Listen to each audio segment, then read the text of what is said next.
Bon, moi, je suis content d'être là. Super intro, merci. Machine de guerre, enfin, la totale.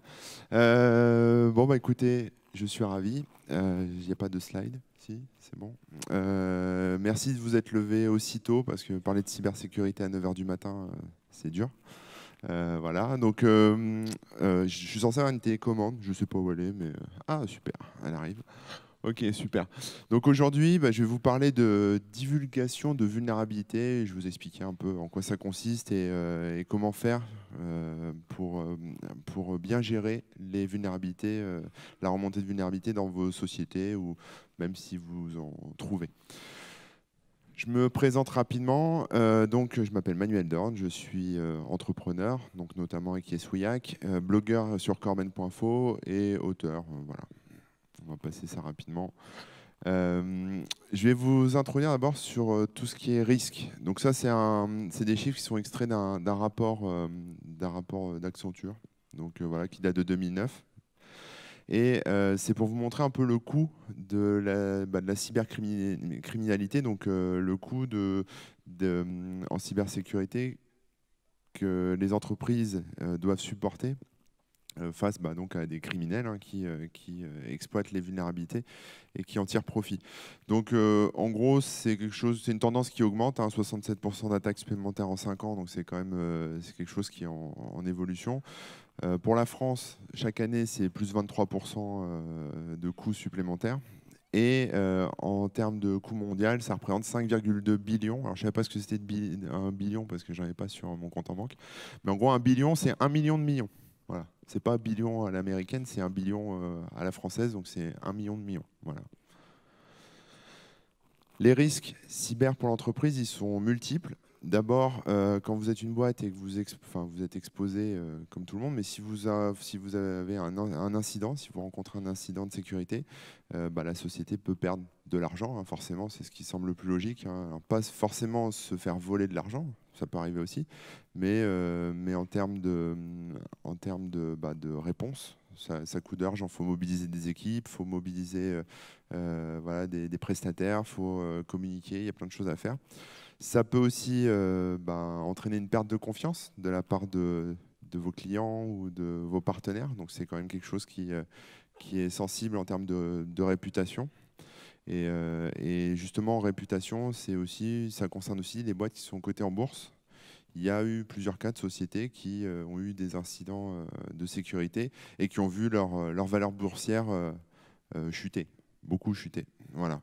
Et évidemment, si par exemple il y a alors, ça peut favoriser la concurrence d'abord de manière assez simple à comprendre, c'est-à-dire vous pouvez baisser en réputation et le concurrent monter en réputation, forcément, parce que les gens vont se tourner vers lui. Mais ça peut aussi favoriser la concurrence avec de la fuite de données, par exemple. Si je sais pas, des secrets industriels sont volés et divulgués publiquement, ça peut peut-être aider des concurrents. Ce que je vais vous expliquer, je vais essayer de ne pas rentrer trop dans la technique, malgré ce qui a été dit en intro, mais voilà, globalement, quand une faille est détectée par quelqu'un, alors quand je dis quelqu'un, ça peut être un cybercriminel, mais ça peut être vous, moi, quelqu'un de plutôt bien intentionné, il peut se passer plusieurs choses. D'abord, la faille peut être remontée à la société. Donc, voilà, quelqu'un va trouver une faille sur votre site, sur votre appli, sur ce que vous voulez, et va vous faire un petit mail sympa en disant j'ai trouvé une vulnérabilité, voici comment elle fonctionne, et voilà. Bon, en général, c'est pas mal ça parce que ça permet aux sociétés de corriger et puis ça leur coûte rien. Mais le problème, c'est que souvent les sociétés ont peur que ce soit, enfin tout type de société, que ce soit de la PME à la grosse banque, parfois ça se passe pas forcément très bien. Et en général, plutôt que d'essayer de comprendre et d'essayer de remercier la personne, il y a une plainte qui est déposée et puis voilà, ça entraîne des répercussions pour la personne qui a remonté la vulnérabilité. Donc les gens qui trouvent des failles, en général, enfin la plupart du temps en tout cas, ils font rien. C'est-à-dire voilà, ils trouvent une vulnérabilité, c'est cool. Et puis après, ils passent à autre chose parce qu'ils ont peur en fait de la remonter aux sociétés, parce qu'ils ont peur qu'on les attaque en justice. Voilà. Ensuite, si vous êtes du côté cybercriminel, il y en a sûrement parmi vous, hein, il faut savoir que des vulnérabilités, ça se revend. Donc, ça peut se revendre à la concurrence, ça peut se revendre à d'autres gens. Il y a des places de marché pour ça, alors notamment sur tout ce qui est Darknet, etc. Mais c'est possible, voilà. Donc, il y a des gens qui tirent des revenus de ça en cherchant des vulnérabilités sur des sites, hein, mais petits ou gros. Hein, c'est pas forcément des grosses boîtes, hein, ça peut être des petites sociétés aussi, et puis qui les revendent pour pas cher, je sais pas, pour 50, 100 euros sur le net. Et puis, bien sûr, si vous tombez sur quelqu'un d'énervé, il peut exploiter la faille, siphonner des données personnelles, modifier des choses, etc. Donc, l'utiliser à son propre profit. Et là aussi, ça peut lui rapporter de l'argent parce qu'il va soutirer, enfin, il va récupérer des infos. Et ces infos, il va s'en servir pour faire du spam, pour récupérer des numéros de cartes de crédit, etc. Donc voilà, ça, c'est un peu tous les cas possibles. Alors, historiquement, comment est-ce que font les chercheurs en sécurité, donc les gens bien intentionnés qui trouvent des vulnérabilités, comment est-ce qu'ils font pour les remonter? Donc il y a plusieurs méthodes, voilà, plusieurs méthodes, on va dire historiques. La première, c'est les CERT. Les CERT, c'est des organismes, c'est des Computer Emergency Response Team, donc c'est des organismes qui sont habilités à traiter ce genre de cas, à traiter les vulnérabilités, et donc ensuite à prendre contact avec les sociétés. Donc voilà, on peut la remonter au CERT, et puis en général, ça se passe bien. Le contact direct, comme je disais, donc envoyer la vulnérabilité directement à l'entreprise. Donc là, c'est un peu jouer à la roulette russe, hein, ça peut bien se passer comme ça peut mal se passer. Il y a aussi une pratique, enfin deux pratiques, il y a le full disclosure et le responsible disclosure. Alors c'est des termes un peu techniques, mais en gros, un chercheur en sécurité, quand il va trouver une vulnérabilité, s'il fait du full disclosure, il va la mettre sur son blog ou il va faire une conf avec, enfin il va la donner direct. Voilà. Et donc là, évidemment, lui, il s'expose aussi à des poursuites. Et en même temps, la société, bah, elle est un peu dans la mouise parce que la faille est connue publiquement et basta, quoi. Donc ça, c'est une manière de révéler des failles un peu violente quand même. On peut, voilà, ça oblige la société quelque part à rattraper un peu le retard et à se bouger pour colmater au plus vite la brèche, pour éviter qu'il y ait d'autres gens après derrière qui exploitent la même faille et qui s'en servent de manière criminelle. Le responsible disclosure, c'est un peu différent. C'est un peu la même chose, sauf qu'on donne un délai en fait. On dit voilà, moi j'ai trouvé une faille et dans 3 mois, je la publie sur mon site. Donc on avertit la société, on dit voilà, dans 3 mois je la publie. La société là, elle a un certain temps pour la corriger, mais le problème c'est que souvent les sociétés, bah, ça leur passe un peu au-dessus de la tête, et puis après elles sont surprises 3 mois après qu'il y ait tout expliqué sur un site ou dans une conf ou voilà, peu importe, ou dans un white paper, etc. Et le dernier moyen d'alerte historique, c'est les concours. Alors les concours, c'est des choses qui sont organisées depuis très longtemps, hein, depuis dans les années 2012, 2010-2012, qui permettent en fait à des boîtes, enfin, qui permettent à des chercheurs, pardon, de montrer un peu leurs compétences, de trouver des vulnérabilités sur des produits. Alors c'est souvent des choses grand public, hein, des navigateurs, des systèmes d'exploitation, voilà, des OS mobiles aussi, enfin bon, peu importe. Et donc ça permet de trouver des failles, il y a des lots à gagner, il y a de l'argent à gagner, et puis les sociétés peuvent ensuite corriger. Voilà. Mais ça ne concerne pas toutes les boîtes. C'est-à-dire que si vous avez une entreprise, elle ne sera pas proposée lors du concours, quoi. C'est des trucs qui sont organisés enfin, en partenariat avec Google, avec Microsoft, etc. Et il y a un nouveau moyen qui s'appelle la CVD. Donc la CVD, c'est le terme anglais, hein, ça veut dire la Coordinated Vulnerability Disclosure, donc qui est la remontée de vulnérabilité de manière coordonnée. Donc vous n'êtes pas obligé de lire le petit pavé là, sauf si vous ne m'écoutez pas. Mais en gros, l'idée, c'est de dire il y a une faille et on va travailler ensemble, main dans la main, donc tous ensemble. Donc il y a un chef de projet qui est dépêché sur le truc, et puis les boîtes et les chercheurs en sécurité collaborent en fait. Donc ça prend un peu plus de temps, mais ça se fait de manière plus propre. C'est concerté, et puis les failles ne sont pas lâchées comme ça dans la nature avec les détails, etc. Donc c'est une manière plus douce et plus responsable de faire de la remontée de vulnérabilité. Voilà, évidemment, ça prend un peu plus de temps parce qu'il faut bouger les gens. Mais c'est pour ça que ces derniers temps, vous avez dû voir des vulnérabilités comme Spectre, Meltdown, Heartbleed parmi les premières, qui donc sont marketées un peu, voilà, dont on parle dans la presse. Il y a des sites qui sont montés là-dessus. il y a des logos qui sont faits pour parler de la faille, etc. Mais donc ça donne un peu plus de temps pour préparer tout le monde. Voilà. Et donc les objectifs de la remontée coordonnée, alors évidemment l'objectif principal c'est l'identification des vulnérabilités, hein, ça tombe sous le sens, c'est juste de connaître la vulnérabilité, ça permet ça. Mécaniquement ça permet de réduire les risques forcément, mais ça permet aussi d'évaluer au mieux les risques qui sont liés au système de l'entreprise, donc d'avoir quelque chose de plus précis en matière de risques encourus sur des systèmes. Quand je dis système, hein, c'est une application, ça peut être un système d'information, ça peut être des web services, des API, des applis mobiles, des sites web, enfin bon, peu importe, des systèmes bancaires, etc. Évidemment, en récupérant toutes ces datas, on peut capitaliser hein, sur les informations connectées. Donc, on peut avoir quelque part déjà un historique. Enfin, voilà, c'est de la donnée, donc c'est quelque chose dont on peut se servir ensuite dans les projets et puis se servir dans la société pour justement augmenter, enfin, améliorer la sécurité globale de sa boîte ou de son service. Et évidemment, la CVD, ça permet de stimuler la coopération justement entre cette communauté de chercheurs de chercheurs en cybersécurité, donc de hackers blancs, hein, comme on dit, de white hat hackers, qui en fait pendant longtemps a été un peu malmené par les sociétés, par la police, par les médias, même si ça dure encore un peu pour les médias, ou même par le cinéma, hein, par Hollywood. Voilà, et donc ces gens-là, dont c'est la passion de faire des recherches en cybersécurité, de trouver la petite faille, le petit truc qui va leur permettre d'avoir plus, maintenant coopèrent et travaillent main dans la main avec les entreprises hein, principalement. Et puis voilà, ça permet ça aussi. Donc pour faire de la CVD, si ça vous intéresse, voici plusieurs canaux de confiance à établir. La CVD, c'est un concept, hein, et maintenant il y a des moyens concrets de mettre ça en place, que ce soit pour votre entreprise ou voilà, peu importe votre organisation, on va dire au sens large. Voilà, je vais rentrer dans le détail de chacun de ces moyens, mais en gros, il y en a 4, en tout cas pour le moment. Le premier, il est assez simple. C'est quelque chose que vous pouvez faire là tout de suite dès qu'on aura fini de discuter. Ça s'appelle le security.txt. Alors, si vous faites un peu de référencement, vous connaissez sûrement le robot.txt qui permet de dire au moteur de recherche ne va pas indexer le répertoire où je stocke toutes mes sauvegardes, ou ce genre de choses, où je stocke toutes mes images que j'ai pas envie qu'on voit, etc. Le security.txt, c'est donc un fichier texte qui se place dans un sous-répertoire qui est un .well-none.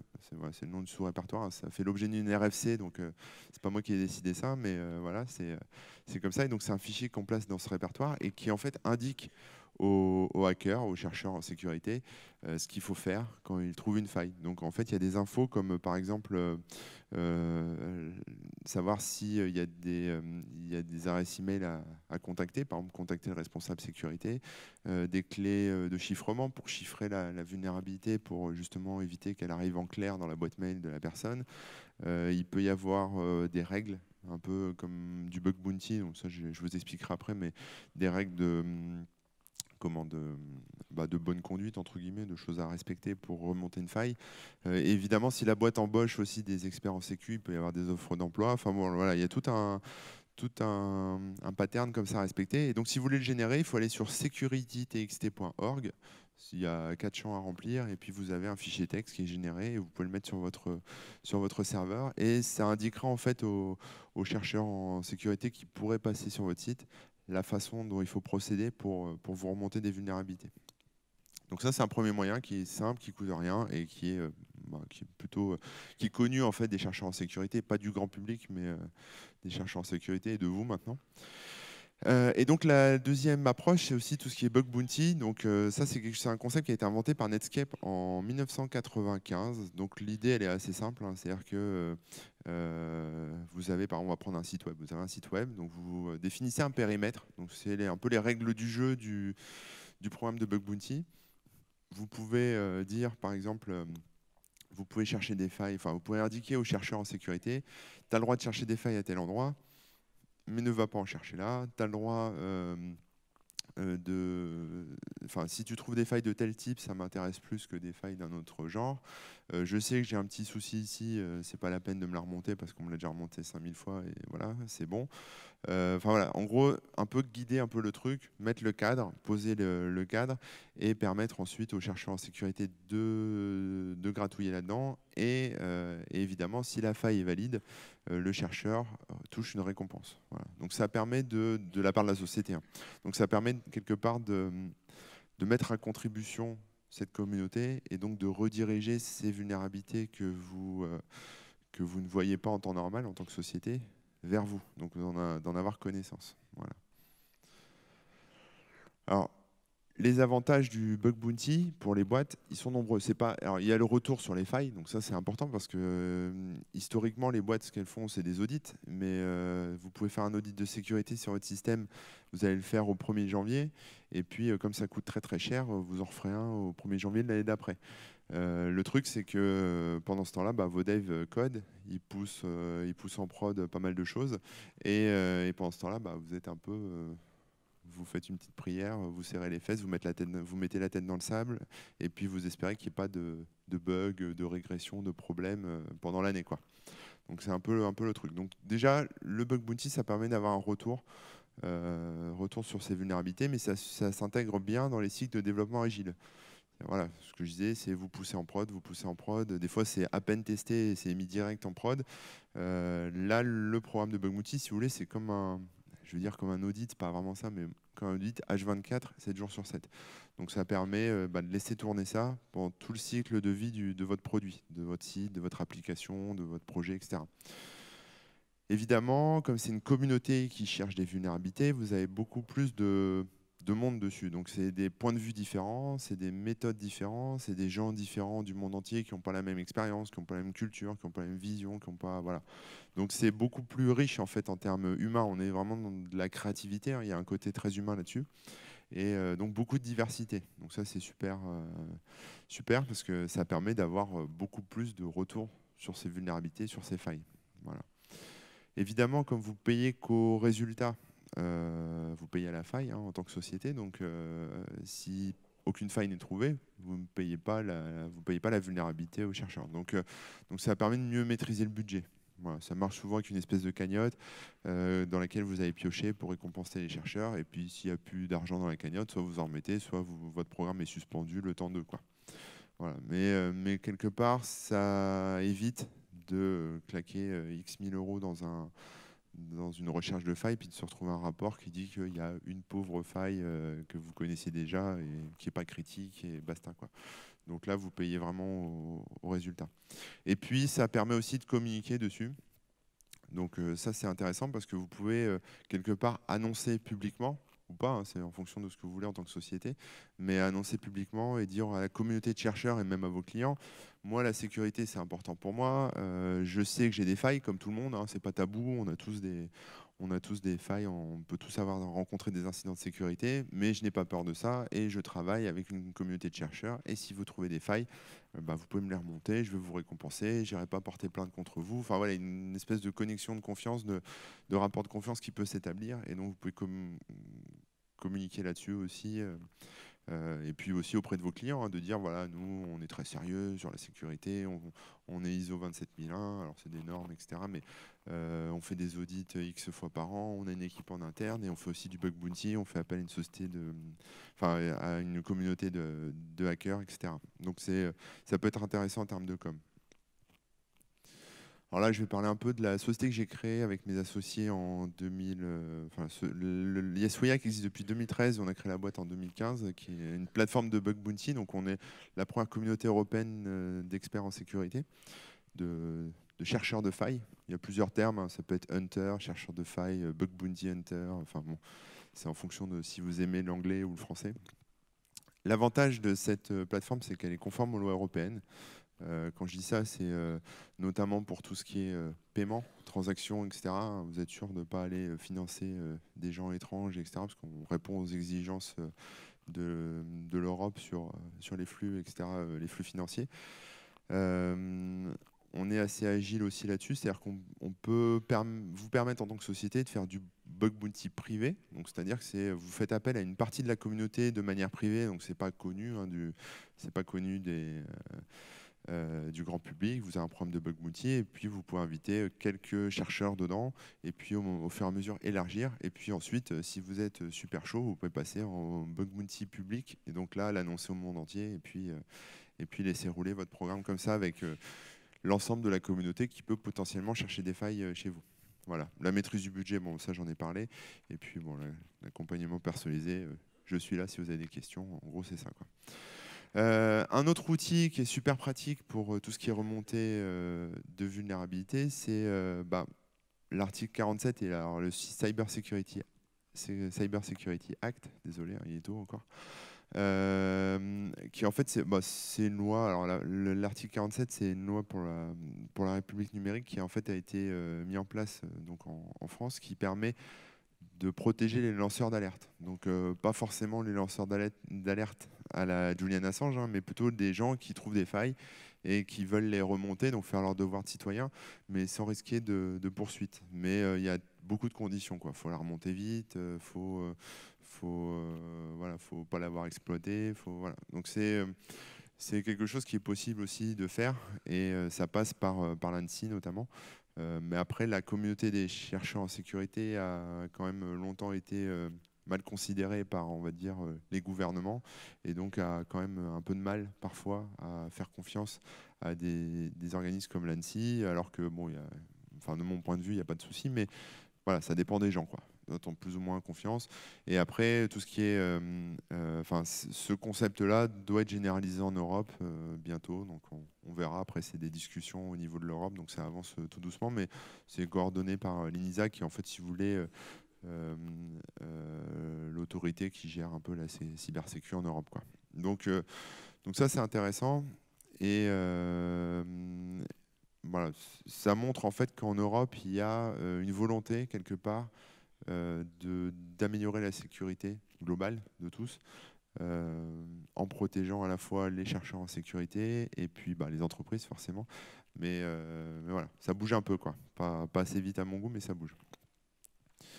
Et pour répondre, donc dans le cadre de cette loi, avec Yesuyak, on a créé une plateforme qui est non-profit, hein, qui est un site totalement gratuit, qui ramène pas d'argent, etc., qui s'appelle Zero Disclose et qui justement permet de profiter de cette loi qui permet de remonter des vulnérabilités en étant une espèce de proxy, de tampon en fait entre la communauté des chercheurs et les CERT, donc les organismes dont je vous parlais au début qui peuvent traiter les remontées de failles.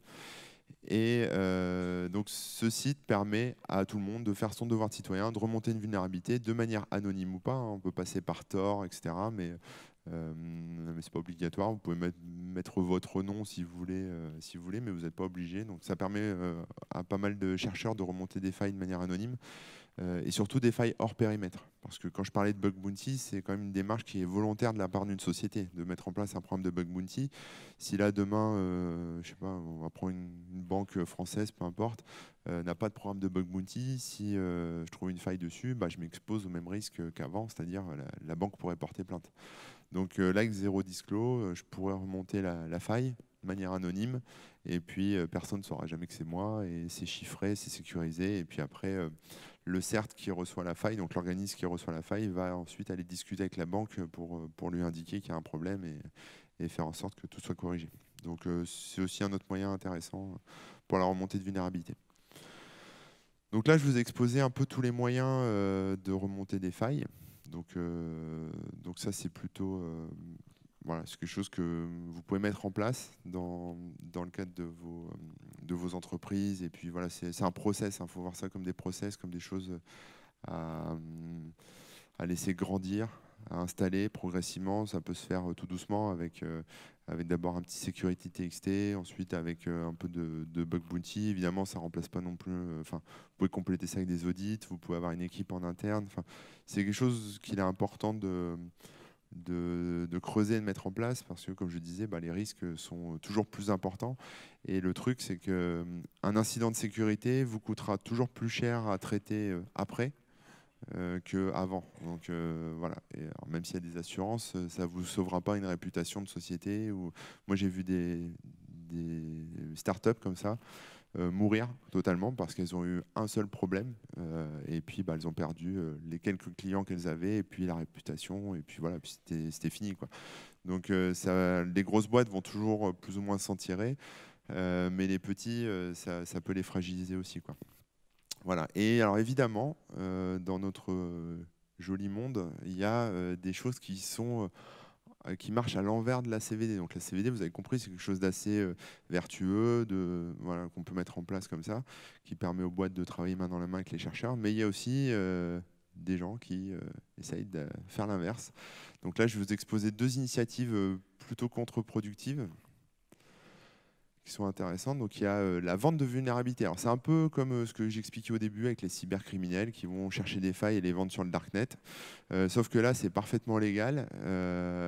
C'est un peu le même concept. C'est-à-dire que c'est des boîtes qui ont pignon sur rue, qui travaillent main dans la main avec les services de renseignement hein, du monde entier, que ce soit la NSA ou je sais pas, les Français, les Israéliens, les Russes, tout ce que vous voulez, et qui offrent des récompenses, un peu comme le Bug Bounty, sauf qu'ils vont offrir des grosses récompenses qui peuvent aller, alors là, sur un des exemples que j'avais trouvé, c'est qui peut aller, là, sur les dernières, c'est 2,5 millions de dollars pour des failles dans, je crois, iOS et Android. Donc, ça peut être sur des OS mobiles ou des OS grand public. C'est souvent des systèmes ouais, grand public très utilisés, hein. Donc, c'est une petite faille sur votre site de PME, ça ne va pas forcément les intéresser.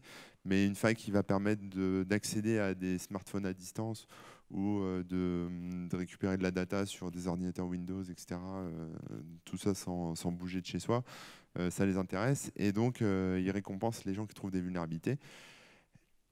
Donc, avec beaucoup d'argent, vraiment beaucoup d'argent. Et ensuite, cette vulnérabilité, ils la vendent X fois le prix à chaque service de renseignement du monde entier.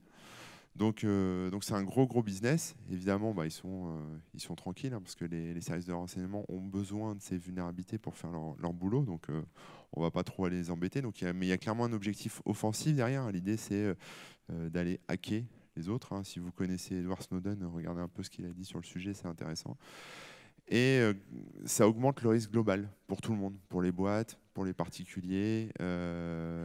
C'est pas quelque chose qui est très positif en fait. Voilà. Et l'autre truc, alors ça vient de nos amis américains, ça s'appelle le Vulnerability Equity Process. Alors, c'est un nouveau truc aux États-Unis c'est un process du gouvernement américain qui permet de dire on a trouvé une faille, qu'est-ce qu'on en fait? Est-ce qu'on peut l'utiliser voilà, pour attaquer ou en tout cas aller espionner tel ou tel pays ou telle entreprise, etc. Ou est-ce qu'on va la remonter à Microsoft ou à Apple pour qu'ils la corrigent dans leur OS? Ou est-ce qu'on va la remonter je sais pas, à la fondation, enfin à Red Hat, à la fondation Linux ou ce que vous voulez, pour qu'ils puissent mettre à jour leur kernel, etc. Donc en fait, il y a une espèce de process qui permet de décider, bon, c'est des trucs un peu secrets, hein, on ne sait pas, mais ça permet de décider est-ce qu'on doit garder secret ou pas une faille, quoi. Donc, quelque part, il y a des gens qui veulent que les failles restent cachées, restent secrètes et pouvoir les exploiter tranquillement dans leur coin. Et la CVD, ça vient un peu contrer tout ça. Donc, ça vient, comme je disais, contrebalancer. Je crois que j'ai un slide encore après. Ça vient contrebalancer en fait ces process de mise sous secret des vulnérabilités et ça permet de mieux sécuriser tout le monde. Donc en gros, ce qu'il faut voir là, au niveau cybersécurité, c'est que c'est un process qui est global. C'est-à-dire qu'une entreprise, si elle fait attention à sa cybersécurité, ça va améliorer la sécurité de ses partenaires commerciaux, ça va améliorer la sécurité de ses clients, ça va améliorer la sécurité globale de tout le monde en fait. C'est-à-dire que voilà, quelqu'un qui fait pas attention et qui se prend, je sais pas, on va prendre un concept, une idée simple, hein, mais un virus, voilà, on fait un truc basique, ça se prend un virus, ça va se propager chez ses clients et puis les clients vont le recevoir, ça va se propager dans la famille des clients, chez les amis des clients, ça va se propager. Enfin, voilà, donc c'est un peu comme les vaccins en fait, si vous voulez, c'est que les gens vaccinés vont quelque part protéger les gens qui ne peuvent pas être vaccinés. Et là, c'est un peu ça aussi. Donc, c'est quelque chose qui est communautaire quelque part. Donc chacun doit faire un peu sa part et doit se protéger en termes de cybersécu. Et pour ça, comme je vous l'ai montré, il y a beaucoup d'outils complémentaires. Donc il y a la CVD, hein, comme je disais, donc, tout ce que je vous ai présenté, le bug bounty, etc. Il y a tout ce qui est audit, pentest et compagnie. Il y a aussi plein de solutions de sécurité qui sont commerciales ou non, qui permettent de faire de la surveillance ou enfin, surveillance de ces failles, etc., mais qui permettent aussi de détecter en amont des incidents ou de les stopper, enfin des firewalls, des choses comme ça. Voilà. Et puis la CVD, ça permet aussi surtout de fédérer cette communauté en fait, de hackers qui a été quelque part mal considérée jusqu'à présent. Je vais dire sous-exploité, c'est pas un joli terme, mais c'est un peu ça, quoi. Les entreprises ont un peu peur, donc on démystifie un peu le côté hacker à capuche qui travaille dans une cave et à la Mister Robot, quoi, un peu bizarre, qui fait des trucs pas très propres. Là, c'est plutôt, faut voir ça comme des experts, hein, finalement comme des développeurs ou comme des experts admin 6, etc., qui savent ce qu'ils font et qui sont des professionnels, hein, tout simplement. Donc on peut faire appel à eux de manière un peu freelance. Tout le monde est content parce que les sociétés ont un retour sur leur vulnérabilité, donc ça leur permet d'améliorer leur système et de se sécuriser. Les chercheurs sont contents parce que ça leur permet de toucher un peu d'argent ou en tout cas d'avoir le sentiment de travailler pour le bien. Et puis, s'il y en a qui font des conférences ou qui font des white papers, qui écrivent des livres, qui ont un blog ou voilà, qui écrivent des choses là-dessus sur leurs recherches, ça peut leur permettre aussi d'améliorer leur CV, de se faire connaître. Et puis, comme c'est une communauté aussi, il faut comprendre que dans cette communauté, c'est un peu comme la communauté des start-upers, des développeurs, etc. C'est une communauté, donc chacun cherche sa place dans cette communauté, donc pouvoir présenter aux autres, à ses pairs, des choses qu'on a réussi à faire, des objectifs qu'on s'était donnés où ça a plutôt bien marché, ça permet de faire son trou, de trouver sa place et d'être respecté en fait par ses pairs, ses équivalents, quoi. Donc ça, c'est plutôt sympa. Et évidemment, comme je disais, contrebalancer tout ce business un peu, je ne vais pas dire malveillant parce que c'est pas vraiment ça, mais un peu contre-productif de mise sous secret des vulnérabilités qui en fait pénalisent tout le monde, aussi bien les boîtes, hein. On l'a vu avec les révélations Snowden, vous avez sûrement vu ça, mais la NSA notamment a utilisé pas mal de failles de sécurité de failles de sécurité qui étaient inconnues, mais pour surveiller des gens, pour surveiller des entreprises, pour voler des données, etc. Et quand Snowden a sorti ces documents et a révélé plein de choses, les failles ont été comprises et analysées par notamment Microsoft quand ça concernait son OS ou Google avec Android, etc. Ils ont pu corriger et ça a rendu inefficace, c'est sûr, les outils de la NSA, mais aussi les outils des hackers, des black hat hackers, donc cette fois des cybercriminels, qui exploitaient quelque part les mêmes vulnérabilités en fait que les services de renseignement, mais à des fins encore plus criminelles, quoi. Voilà. Et je pense que j'ai terminé, donc si vous avez des questions, n'hésitez pas. Merci Manuel, on va prendre des questions. J'ai une question pour démarrer, pour toi. Moi je travaille sur iPad, hein, donc je peux te dire, je suis tout sauf développeur. Et ce qui m'intéresse, c'est le côté entreprise. Côté entreprise, dans les années 70, on avait vu, chez les constructeurs automobiles, on avait découvert, c'était très contre-intuitif, que quand il y avait eu des premiers appels massifs de voitures pour des problèmes de frein, de moteur, enfin vraiment des failles de sécurité, hein, hardware. Alors évidemment, ça coûtait cher. C'était pendant 2 semaines un champ de caca dans la presse pour le constructeur. Mais que 3 mois après, les ventes du constructeur prenaient 20 ou 30% de plus. Ce qui veut dire que, bon, sur le court terme, évidemment, problématique, mais sur du très moyen terme, court moyen terme, en fait, l'image de marque du constructeur, sur le côté on est carré, on est sérieux, et on fait attention, tu as compris ma question. Est-ce que moi, je ne le vois pas marcher du côté industriel.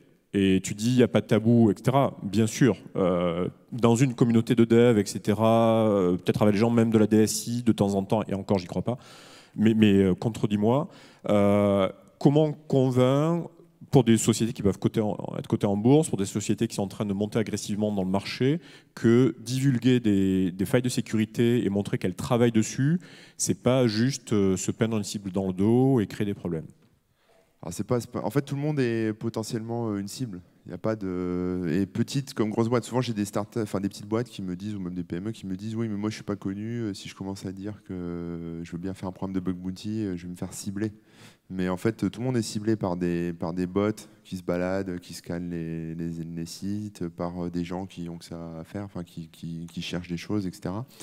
Et je pense pas qu'une boîte qui a un incident de sécurité ensuite regagne des points en termes de confiance auprès de ses clients après avoir communiqué de manière super sérieuse. Parce qu'en fait, le problème, c'est qu'une fois que les données sont parties dans la nature, elles sont parties. Donc après, il faut voir que le client va se prendre du spam. Ces données, ces données perso seront évaporées. Donc quelque part, le lien il est rompu net et enfin. Non, mais je vais pousser. La voiture, si tu n'as pas eu d'accident, je te pousse quand même parce que intellectuellement, je suis d'accord avec toi. Mais est-ce qu'on a des exemples de ça, si je te pose la question différemment, de gens qui ont dit OK, voilà, nous on met un programme de faille sécurité.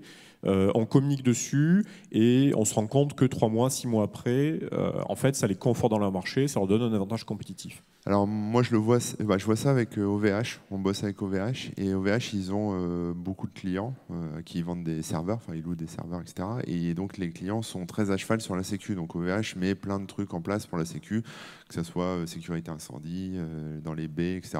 C'est fermé à clé. Enfin, ils ont plein de trucs comme ça. Ils ont des normes ISO qu'ils respectent. Et ils communiquent aussi sur leur programme de bug bounty parce que c'est un truc en plus qu'ils peuvent montrer à leurs clients pour montrer un peu le sérieux qu'ils mettent en place pour leur sécurisation, quoi, en fait. Donc pour protéger leurs propres clients vis-à-vis de l'extérieur.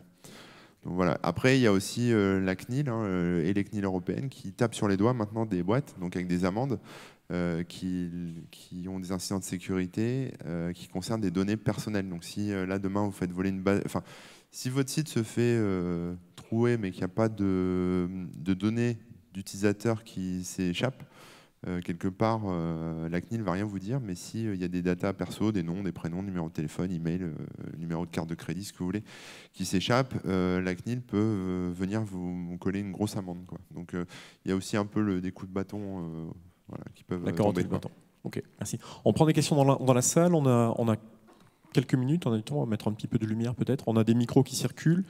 Dès que je vois la salle et que je vois des mains se lever, voilà. Il y a du monde en fait. Je voyais personne. Ouais, je te l'avais dit, tu ne me croyais pas tout à l'heure.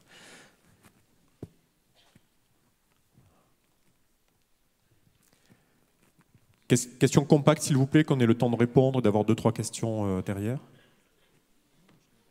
Comment ? Non, il s'est gratté la tête, du coup. Une question dans la salle, si j'en ai d'autres, sinon. Ok, pendant qu'il se réveille, sinon, moi aussi, j'ai pas eu mon café ce matin. C'est un message de service. C'est que j'ai tout dit, peut-être. Non. Si tu dois aller voir aujourd'hui un grand groupe français ou du service public, ne disons pas la SNCF, je ne sais pas d'ailleurs, ils sont peut-être au top du sujet, mais peu importe. Qu'est-ce qu'il faut leur dire aujourd'hui pour faire comprendre, pas au niveau des SI, mais vraiment au niveau marketing, au niveau communication, que ça, c'est quelque chose d'important. Enfin, on parle toujours du tech for good, on est là. Tout le monde est numérique aujourd'hui. Et comment on peut valoriser cette approche Alors, au niveau marketing, tu veux dire ? Au niveau marketing, en fait, maintenant, quand vous utilisez un service, peu importe, il y a toujours un slide ou une petite div sur le site qui dit on sécurise vos données, il y a du chiffrement. Enfin voilà, souvent, enfin moi je vois de plus en plus. Avant c'était pas le cas, mais maintenant la plupart des services SaaS ont une petite partie où ils mettent en avant la sécurité des datas, quoi. Donc là, le sujet de la protection des données personnelles, c'est un gros sujet maintenant. Les gens en ont tous conscience. Voilà, c'est un argument marketing aussi, et ça permet aussi de dire à ses clients qu'on prend ça au sérieux, quoi. Voilà. Mais voilà, je ne sais pas si ça répond à ta question. Mais... Ok, ouais, un petit peu. Question, sinon on boucle la séance. Non, on est bon. Écoute, tu es là encore En fait, à 11h, il y a un truc au salon des conférenciers là en bas. Au village. Voilà, et je serai là. Très bien, Donc, on te demande n'hésitez pas. sur le Darknet, etc. Ça marche. Ok. Merci. Merci Manuel. Merci.